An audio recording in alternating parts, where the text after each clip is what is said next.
everybody. Good to see you right here on Your World. It's Wellness Wednesday, and as you know, every single Wednesday we talk about anything and everything health and wellness and everything in between, okay? And today we want to dedicate this conversation because, like we said, this entire week we're focusing on the woman and the woman's welfare, the woman's well-being, the woman's needs, okay? And just really getting to understand what exactly what makes a woman, okay? And what are some of the challenges that she goes through? What are some of the strengths that she possesses? But today, we want to focus on a conversation that for a very, very long time has been either misunderstood, there's a lot of misinformation about it, or sometimes you just see probably a woman of a certain age behaving in this way, and then we start pointing fingers.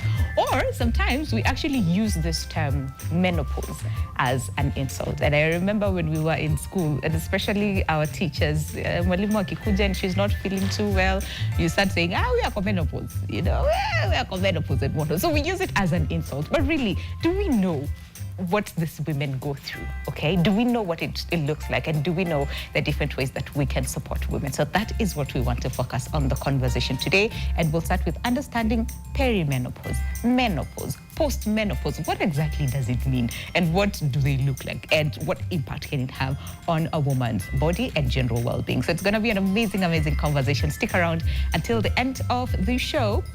Like we always say, if you have a question, engage us, okay? We have a question for you, yes, but if you have a question, feel free to also share with us your questions or your concerns as well. We have the perfect panel to handle that conversation this morning, all right? And it's a full panel of amazing women doing amazing things in their respective fields, okay? So I'm just going to start with my immediate left, and we have Wanjiru Mwangi, who is here today to share her journey as far as perimenopause is concerned. Thank you so much, Wanjiru, for coming by today. How are you doing? Thank you very much. Very well, thank you. Thank you so much for making the time. Yeah, thank you so much for making the time. And then next to Wanjiru, we have Bishop. You know her by now.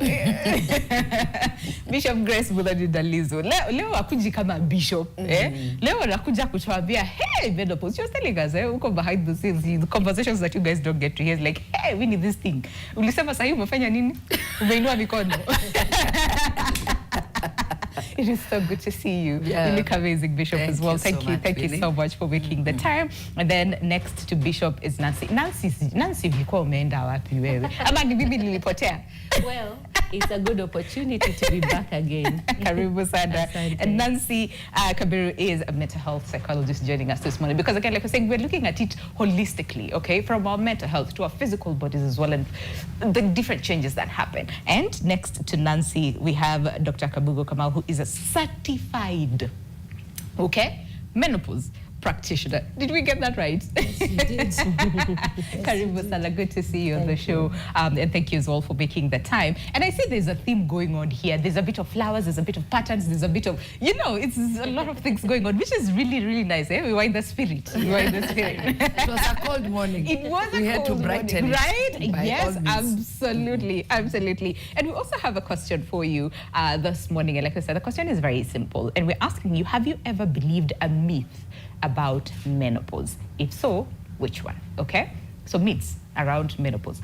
Did you ever believe any of them? Because like I said, growing up, as we had all these terms, all those things, did you ever believe any of these myths, surrounding menopause? And if so, which one? But we're also saying, if you have a question as far as menopause, perimenopause, and post-menopause, also send it our way. And that is at NTV Kenya on our digital platforms, as well as our WhatsApp number, which will be down on your screen in just a second. But Dr. Kabugo, can we just start with you? Because this is a lot of terms.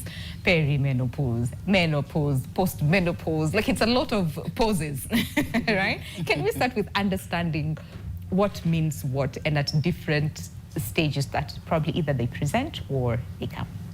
In fact, I tell people when you're born, you're pre-menopause. Because everything before menopause is pre, isn't it? Okay. But perimenopause is the season before menopause, and menopause is a moment in time. The day you reach 12 months without a period, you're in menopause. And what comes before that is perimenopause, and what comes after that is postmenopause. So really menopause is one day. Okay. It's one day. And perimenopause is believed to start we say average age of menopause range is 45 to 55. Yeah. And perimenopause is said, and I don't believe it, I think it's more than that, to start 10 years or thereabout before, which means perimenopause can start at any point around mid-30s. Okay. And so perimenopause is the period leading up to menopause, which is 1 day, and then there's postmenopause. Wait, so peri is, you said it very clearly, it's a season. Yes. And then menopause is a moment. Yes. What do you mean 1 day? Just that moment. You can say, I last had my period a year ago at 9 a.m., and then day 366 at 9 a.m., you're in menopause. After that, you're post. Hey, okay. Can we talk about what usually happens during the season? Because it seems like a long time. Because the minute you're born, you're pre. It doesn't matter whether you're 5, it doesn't matter whether you're 10 or you're 35, you're pre. Yeah. So can we talk about So I think we should season? start with conception. Yeah. When you are in your mother's belly, at about 20 weeks pregnancy, you have about 7 to 6 million eggs, and women are born with there are set number of eggs at birth. So at 20 weeks, you have 6 to 7 million. But at birth, you're already down to 1 to 2 million. So menopause transition starts when you're still a fetus in your mother's womb. Okay, so that's why it's such an important conversation. So when you're born with your 1,000 to your 1 million to 2 million eggs, then it kind of goes into a latency period until puberty. Yeah. But even at puberty, you have already lost, and you're now left with like 500,000. So then if you imagine every time you have a period, which is monthly, you lose about 1,000. Maybe you ovulate one, but many die in other ways and are destroyed in that way. But you lose about 1,000 every month. And that's why we say women have between 400 and 500 periods in their lifetime. But that's, if you do the math, it works out to that. So if you think about it, if your eggs are reducing over time, then the menopause transition started long before you even got to that 1 day. And so that's what we need to understand. And actually the peak, then there's a point where you start losing them actually faster, and that's usually when the perimenopause starts in your mid-30s. Oh, wow. Yeah. Okay, because we were just talking about it, and you said, let me tell you, 30 what? 38? 38. Yeah. Let's go back. And then Nancy will come to you to understand the mental changes, because sometimes you see physical changes. Doc, you also mentioned it can transition into a condition. Correct. So we'll unpack all that in just a second. But let's hear from these two ladies who are already happy, feeling it. You are like, AC ko happy. To get ready just in case something happens. But hey, let's go back. Before 38, or even just during that period, the year at 38, take us back. What happened? How were you? Like everything's going wrong. Okay, so you're living your life, everything is going on okay, and then little shifts, like you're irritable, you're questioning things a lot, and then the other symptoms of your heat, night sweats, and what are they called, the day ones? The hot flashes. Those ones came later. Okay. But there was the insomnia for a very long time, and dealing with weight. And I was just sharing with Doc. Suddenly, I am lactose intolerant. I'm gluten intolerant. It doesn't make sense. I'm that person who would come into your house and I'm like, that cup of tea, where is it? As in, by the time I'm telling you I'm visiting your house, you already have teapot. And the list of the things to include and not to put. Tea. Suddenly, when I take tea, it's a problem. My stomach acts up. So I saw so many doctors who, I was 38. We did so many tests. You investigate, you draw your blood, you do so many things. Doc was telling me it's called medical gaslighting. I didn't know what was happening. Because they looked at me and they said I was too young to be going through perimenopause. Because you're 38. And we hear that term a lot. You're too young, you're too young. And this happened until I was 44. Okay. I was still being told, you're too young. You're too young. That time I'm not sleeping. I have brain fog. This time I couldn't sleep for like 4 days. You're having fragmented sleep. You're sleeping for like 2 hours, an hour, you wake up. So you're forever fatigued. You can't even enjoy your cup of tea. You can't string a conversation. Then now that's when the deep symptoms came in, the night sweats. I would sleep by a window with my window open, literally sitting by a window. Literally by the window. My husband was wondering what's wrong. What is wrong with this? Yeah, with and this woman? that means you're gonna be hyper irritable because already you don't know what's happening. You're not sleeping, you're not rested, you're hot. It's crazy. You're adding weight, you don't know where it's coming from. The doctors are telling you they don't know what's wrong with you. And I start even panicking. I'm like, then I must be very sick.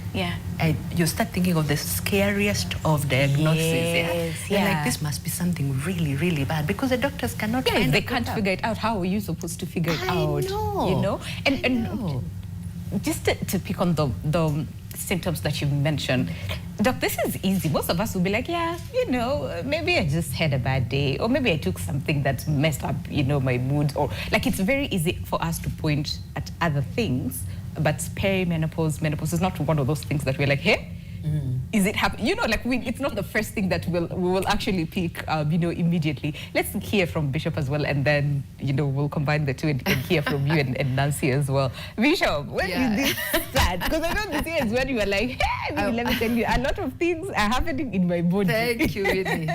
I think I did not experience the perimenopause in a way that I could define it was, because I was very okay in my 40s and my 30s until I got to 50. When I got to 50, I felt like the body that I was carrying was not mine. The personality had changed. I had no joy. I'm a person who loves joy. You know, I enjoy myself. I enjoy those around. And even in my own space, I'm a very happy person. All of a sudden, I realized I had no inner joy. And that's what concerned me.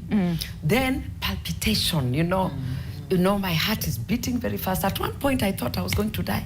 And I remember quite well, I went out to pray. And I told God, don't take me now. My children still need me. The work the assignment I have is still there. And I felt death. You know, I felt I was going to die. During that time, my knees were aching, you know, and I'm a person who has been in the gym for some time, but now my knees were really paining. Then my pelvic, when I sit, when I stand, is like a very old person. You know, I have to hold myself. Yes, and then at that point, I just told my husband, I have to see a doctor because I think I'm very sick. And I went to the hospital and everything was done. And everything was perfect. And I was in the gym that time. And I asked the doctor, what could be happening? The problem, And he said, you're okay. I think maybe there are some foods you're not eating because we are seeing some, you know, these minerals, some of them are down. You need just to, you know, add what you're eating. And that, fast forward, recently I went to hospital. I had a lump in my breast. And when I went, fortunately, it turned out to be just what boil is a boil. And when I was talking to the doctor, you know, the gyna, I realized these people are not taking anything to do with menopause any serious. It is not taken seriously. I told the person, you know, I'm taking some supplements to just make me, you know, balance my hormones. He wrote it down. So what is this about and what have you? I realized one thing, Winnie, and very sad. There is nobody that can give you information proper regarding menopause. I think it's still mystery to them, is a myth also, even to the doctors, because I've not seen one doctor. I've seen almost 3, and nobody can come up with what will help me. They are more concerned about, oh, your pressure is high, your cholesterol, but not this thing that I asked the doctor, what can I take to help me? And the doctor said, you have just to go through it, just manage it. I do a lot of exercise. I said, I've been doing exercises, but I'm just, and I want to say something, losing my cool. That was the worst of it all. I would quarrel for 2 hours and I'm saying nothing. Then when I'm done after 2 hours, I say, what was the problem? You know, until I started hating myself. You know, my esteem started going down. I had to pick myself up quickly and say, you know what? take your time, breathe in, breathe out. Yes. Even if there is a situation, you know, and you feel very irritated, you have to pause. And figure out Allow me why. to say this. Yeah. That took me now to my mother. Okay. Because I saw my mother in the 50s. Unfortunately, she passed just before 60. I'm sorry. In her 50s, and so more so mid-50s, she became quiet. No joy, no laughter. My mom is just there. And now I feel so bad because I know what I know, and at least I can excite myself. I go for activities, I play this, I play that. Yeah. I'm in the field, you know, just to make sure that I have the happy hormone to make me excited. Yeah. My mother was quiet until The her entire death. time. Until her death. So I feel there is a lot of injustice in the medical field, which has to really, it has to be activated. We need to. Yeah, and we the need to, World Health Organization must do something and incorporate this whole thing because it's a sickness. It's not a day like the doc is saying. For me, I don't know like for how long I've been going through. Every year I'm there, you know, and I'm like, why God? Yako sasa ni season. Yako it's not a moment. Yako is a season. Mine is a break. And then from there, Nancy will pick up from there. And especially when it comes to all these changes that you don't even understand what is. You don't even know who, like, You're trying to remember. Who's quarreling for 2 hours. Even when you were born. Your date, the day. And the time, I'm telling you, brain fog, she mentioned it. Is that serious? I can even try to remember your name. Yeah, I was with who exactly this was girl, that this person? girl that is in it. No, clearly, there's so much that we need to unpack over here. But if you're watching us today and probably experiencing the same and you don't know what exactly that is and what's not, or you have a question, okay, feel free to send them our way at NTV Kenya across all board and also on our digital our WhatsApp number, which is on your screen. When we come back from the break, we unpack all that plus so many others, and especially when it comes to our mental health, how are we impacted as women? So there's so much. Please do stay with us. Welcome back to the discussion. Listen, even during the break, maybe I'm just like here holding my head. I'm like, what is happening? There's so much that we're learning today. But just in case you're tuning in right now, we're looking at, that one thing that we're never prepared for, okay? And even if we've had, stories here and there, most of the time it's usually scared stories, okay? And most of the time, majority of the things that we hear are not factual, okay? So today, that is what we're tackling. And this is as far as perimenopause, menopause, and post-menopause, exactly what they are, at what point do they come, what are some of the symptoms, and what is it that we really need to know, and especially when it comes to support. How do we support women going through these different phases and different seasons in their lives, okay? And we're asking you a very simple question as well. And what is that one myth that you have had as far as, or you believed actually, as far as menopause is concerned? And tell us which one, okay? So have you had or have you ever believed a myth about menopause? And did you believe it? And if so, which one, okay? Let us know on our WhatsApp number as well as our digital platforms. But for now, let's just go through, there's someone who sent in their feedback. So let's get to see who you are. If we can have it, okay, from the start. Can we just scroll up, down, so that we see? So this one says, I'm Aggie from Nyeri. I actually love your show, baby girl. Oh, thank you. It's very educative. For me, the myth about menopause, I think we've all had some wild stuff about it, but I don't think I have personally believed any. But I know some common ones that are that it means the end of sex life, or that's a disease. Okay, daktari ataclear that for us as well. And then we anasema, hi NTV, I'm Stella, enjoying the show. Thank you so much, Stella, for tuning in. Please stay so that you get to enjoy more based on the conversations that we're having today. And then as Philip is still trying to sort out some of those feedback, daktari, oh, okay, we have one. Okay, this one says, hi, this is Benjamin. Eastleigh seems to be true. Picture of Nairobi. I think this is a different conversation from the, I think this is a very different conversation from the show. Okay, so let's continue sorting it out. But Nancy, at some point, there's so much that is happening in the bodies and whatnot. Bishop herself, I was irritable, and I don't even know why. 2 hours quarreling. They don't know what exactly is happening. Can we look at some of those changes that are happening during this this period and how that impacts us in one way or the other mentally, either perimenopausal, during menopause and even after? Yeah. So, first of all, this conversation is very important for every woman anywhere where you are, because at any one point in life you're going through change, and it is important for you to mark at what is your age, what are the responsibilities you have, and what are you looking forward to, how are you feeling, because that is where I come in, how you're feeling and how you're responding to the feelings you're going through.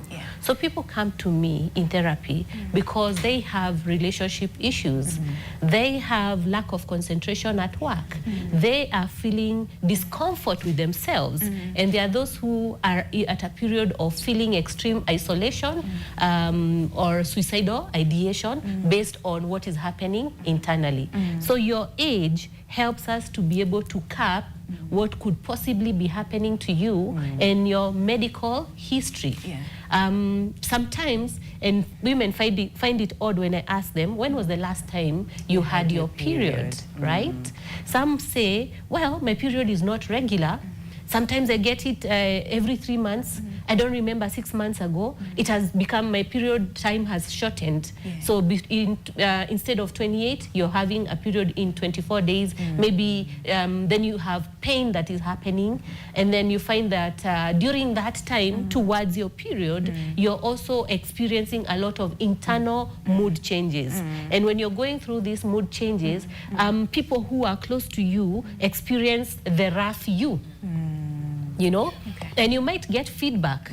You might get feedback that can be verbalized to you, that these days you're very irritable, or maybe your energy is not right. And sometimes you don't get feedback, people close you out, right? You start feeling like you're being ignored, you're being assumed, or you feel like you're being labeled, especially where there is no stability in relationships, where there is where there is toxicity, say in families that exist. So you find that an individual is labeled because of what they are going through.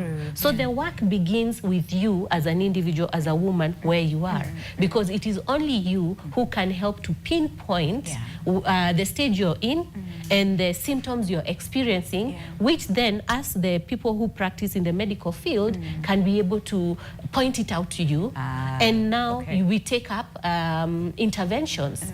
So with menopause and postmenopause, interventions vary.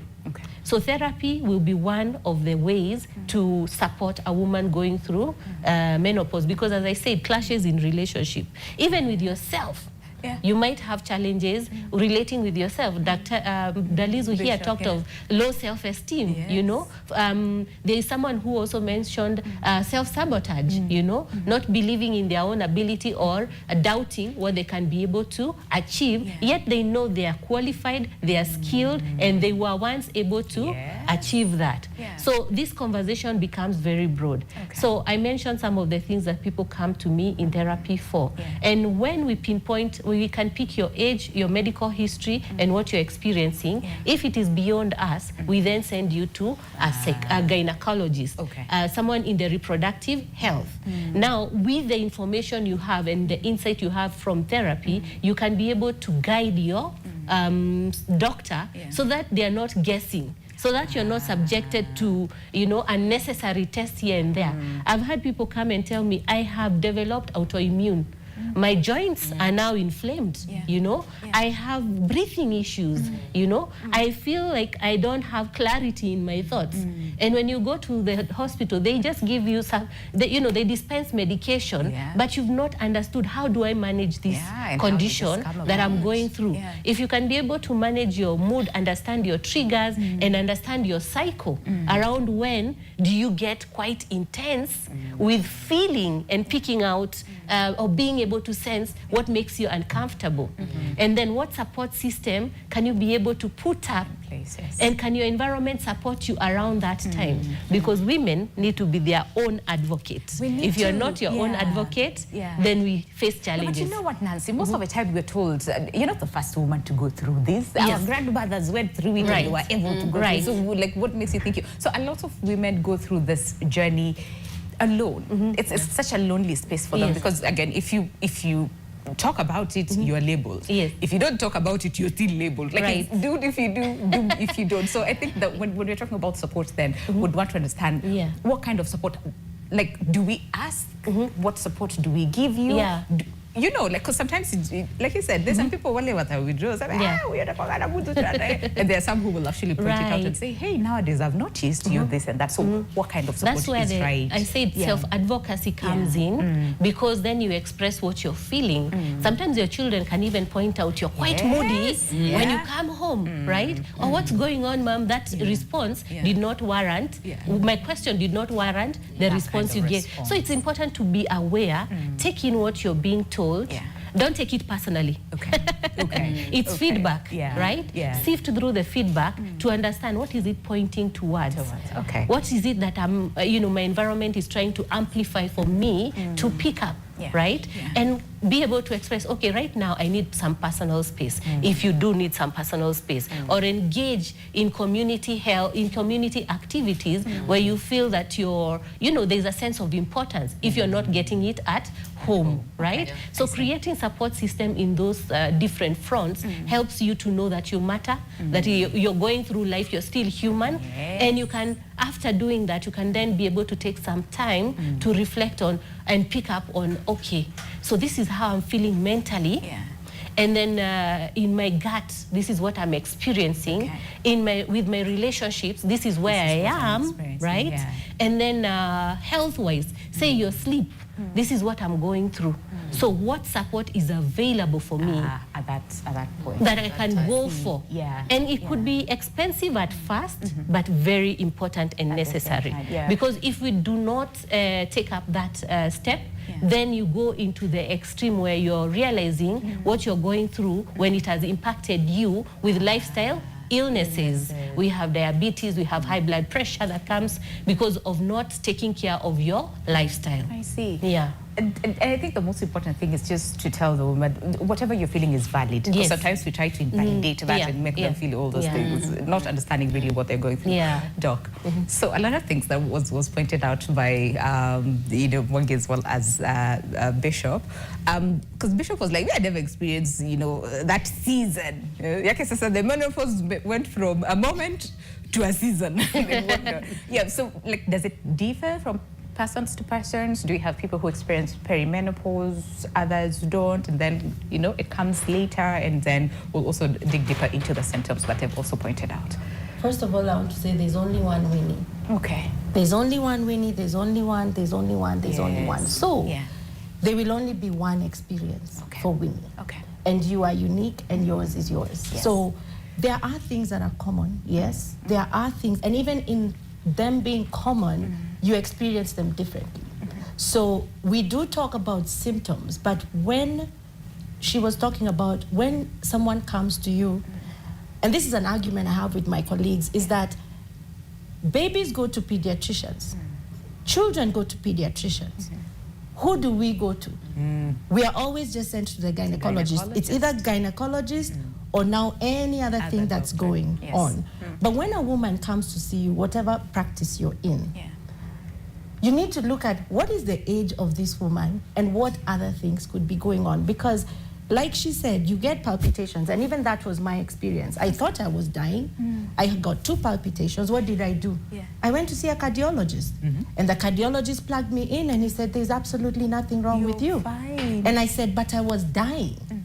I was dying, and it happened twice, and I was alone. And I even had to, fortunately, walk. I walked to the hospital because I lived so close, but I thought I was actually dying. So once I left the cardiologist's office, I was left with, so what? What was that? And when you tell me I'm fine. We need practitioners like me who are trained to look at all of you, as opposed to, okay, your heart is fine, go home. If you go right now, if you have, let's say you have depression, you'll go see a psychologist or a psychiatrist, right? They will prescribe for you what's happening here. Nobody will ask you if your vagina is dry. Nobody will ask you if you're having certain symptoms that are else in other parts of your body. So it's important for women to have a place to go where they will be treated as a perimenopausal woman or a menopausal woman, as opposed, just like pediatrics are, and which is actually supposed to be the role of a general practitioner. That is where we need to empower, because we're half the population of we cannot all see gynecologists. So we have to empower general practitioners to see the perimenopausal and menopausal woman and treat a whole her. We talked about autoimmune conditions. A lot of my work is now working backwards with women who are given those kind of diagnoses. You're depressed, they were put on antidepressants. For some, the antidepressants, some of them are designed to alleviate hot flashes, for example. But there are other symptoms that remain. You're experiencing, You're having painful sex, you're having, there's other things going, your hair is falling out. That won't help that. And I think sometimes the biggest power in any condition is having a name for it. You know, when you go and you're just being told there's nothing wrong with you, there's nothing wrong with you, that even increases your anxiety. You are so frustrated. Once you name it, then it's like, wow, I wasn't going crazy, right? And that is half the job done. So when you're going to doctors, you're told, oh, you're gluten intolerant. Oh, now you're painful sex, we don't know what to do. Oh, you know, then you're left thinking, have I been crazy all this time? And I want to correct that menopause is not a disease, though. It is not. The transition comes with symptoms, which are bothersome for some and are not. And you asked, do some people say right through it? Yes. Everybody's experience of menopause and the transition will always be different. And so it is you to know your body, and like she said, you to know it well enough to advocate for yourself. For the longest time, women were not believed. So when Grace comes and tells you, this is not me. You know, even the doctor doesn't know how to decipher what that is. He didn't know you, he doesn't know you, but you as Grace can say, it is not me. But how can we get what Grace is saying out of her if we don't have more knowledge beyond go and exercise, go eat better, your iron is low. Or just focusing on your pressure is too high. Your pressure is too high, you know. Your cortisol. Your cortisol. And so I started a community for that very purpose, to educate women so that when they go to that doctor, they can advocate for them. So you can't advocate with no knowledge, right? When you go to the doctor and he tells you, I think you're depressed, you say, but you know, Doctor, I'm also 44, and my periods have been doing all these crazy things, and my children have been telling me I'm snapping. Then you start even helping the doctor think beyond what you came here for. So the best healthcare provider for any woman is herself. And that is what I want women to learn. And so that when you go to the doctor, you're not gaslit with you're too young. You can go and say, Doctor, I've read this thing, can start at 35. Can we explore that for a minute? You know, as opposed to the gaslighting, like I said, that happens. So women need to empower themselves first, to advocate for themselves, because without knowledge, you're lost. I want to say something in that line of self-advocating for yourself, you know, being able to take care of yourself. When I went to the hospital and the palpitation could not be treated, and I was told nothing was wrong, my pressure was okay, everything was okay. When I came back to the house, I went through a lot of studies. And one person, there's one lady, very prominent in the US, who had gone through what I was going through and was on heart medication for 3 years.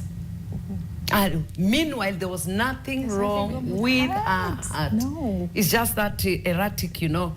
Sometimes she's feeling like the heartbeat has gone, you know, everything. Sometimes shortness of breath, and she was put on this medication. And she was saying it was very sad because after 3 years, she started realizing, even when she doesn't use the medicine, nothing happens, because it's either, even when she's using the medicine, the problem is there. When she's not using the medicine, the problem is still there.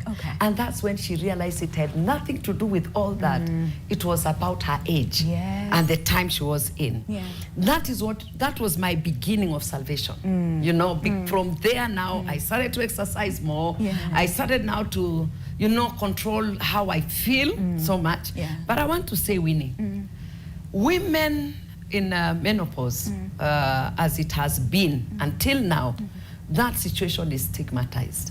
You want to talk about menopause and people look at your sexuality. Okay, not sexuality, your sexual drive. Your libido is low. So what are you good for? We have been cultured, unfortunately, to think that women are supposed to be there to give sex and give it to that person whenever the person needs it, without asking you a question, are you ready, or are you not ready? The doctor has brought up, the doctor has brought out something very, very important. There's a vaginal dryness. That is not a person that is ready to engage in sexual intercourse, because one, it will be painful. There will be the tearing.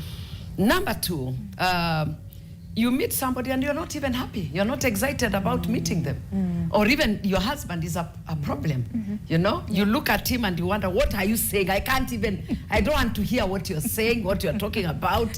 You know, I don't even that touch. Like you. Don't touch me, you know? And let me say this, as I was reading and doing the research, she has brought out something very important. Because I read widely. And one thing I realized is that this menopause we are in, plus perimenopause, is a cause of more divorces than any other issue, than infidelity could be, you know, or finances. Because you come to the house, you find me moody, and I pick something with you, you know, I pick something that you did not do, and I quarrel for my 2 hours, and after that you say, I don't want to be in this house, I have to go somewhere. And that leaves the person, the woman, very lonely and misunderstood. She feels, oh, my children don't understand me. You know, my husband doesn't understand me. Nobody understands me. So within themselves also, they begin to create something called resentment. And once resentment is there, the relationship now begins to drift. And you cannot stand anybody. You don't know when to go back to them. You don't know how to say sorry. Nobody's understanding. So what I feel, we need a lot of self-awareness, and then the people, you know, the community must be made aware that there's something called perimenopause, there's menopause. Because I talked to somebody very close to me and say, the person told me, my wife doesn't lift bed. What is the problem with my wife? She doesn't want to do anything. She's moody. She's this. She's lazy. She's this, And I told the person, that person could be going through this perimenopause, and when he started handling the person well, the person is very joyful. Oh wow, I see that. So going just beyond the names, beyond perimenopause, beyond menopause, and really getting to understand what exactly does that mean, and how, again, how do we support this person through this phase? I'm looking at our clock and I'm like, that is so much fun. But also just back to you, Wanjiru. So you're going to a hospital, you're told you're too young. Like, what do you mean you're experiencing like, wait, what? You know, and all. Can we talk about that journey? Up until when did you find, you know, the answer that you're looking for, that I'm not going crazy, you know, but this is actually what is happening to me? Really, it was an interesting journey. So from like around 38, the erraticness, being moody, I remember my kids still make a joke. They're like, but they don't mess with mom. She's going to drop the thunder on you.